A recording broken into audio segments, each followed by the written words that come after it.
Hey guys, what's happening? How to fix friends option missing on TikTok. So one of the ways to fix that problem is updating the app.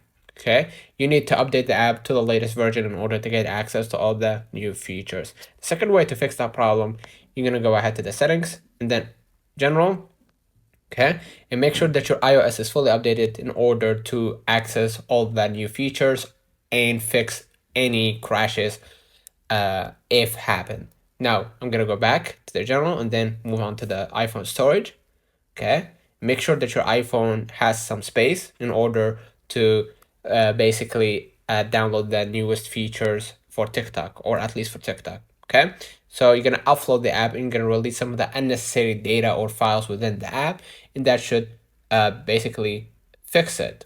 Okay, if it didn't, go stay on the general, scroll a little bit down, and you're gonna just shut down your iPhone and you're gonna reopen it again via lock screen and enter your credentials or your passcode, and then you're gonna be able to access TikTok, and that should force TikTok to fix any problem, whatsoever.